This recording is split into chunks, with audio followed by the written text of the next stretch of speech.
থাইল্যান্ডের ক্ষেত্রে একটা গোপন খবর আছে, সেটা হচ্ছে যে থাইল্যান্ডে বলা হয়েছে বাংলাদেশ থেকে যারা আবেদন করবে ভিসার জন্য যত সম্ভব একটু কড়াকড়ি করা যেন হয়, কারণ এখান থেকে প্রচুর লোক যাচ্ছে, প্রচুর ডলার খরচ হচ্ছে, এই ডলারগুলো বাংলাদেশের কমছে। এটা কিন্তু গভর্নমেন্টের একটা পলিসি, এটা হচ্ছে ইন্টারনাল খবর। যদি গভর্নমেন্টের পলিসি এটা হয় তাহলে জনগণকে দোষ দিয়ে লাভটা কি? আমরা রিজার্ভ বাড়াচ্ছি, আগে সরকারও কিন্তু ডলার যেন না কমে তার জন্য সরকারি আমলা কামলাদের বাইরে টুরিস্ট ভিসার অনুমতি দিত না। এখনো কিন্তু সেম ঘটনা এই সরকার এসে সরাসরি বলেনি, বাট ইন্টারনাল অনেক দেশের সাথে এটা একটা আছে। এই হচ্ছে বিষয়। এটা যদি মানে সরকার নিজেই চায় যে ভিসা কম দিক, তাহলে তো আমাদের সাথে এরকম নাটকবাজি কথা বলে লাভ নাই। হ্যাঁ, এটা ঠিক যে আমাদের কিছু দোষ আছে, কিন্তু সেই দোষটা আমাদের এখানে দিয়ে দেন তাহলে তার হলো না।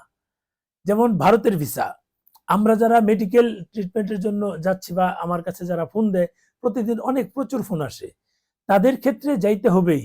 বিকল্প হিসেবে চীন, ইরান অথবা সিঙ্গাপুর, মালয়েশিয়া, থাইল্যান্ড সাজেস্ট করবেন যে ওখানে যান, তাহলে বিমান ভাড়া কি সরকার দিবে? নিশ্চয়ই দিবে না।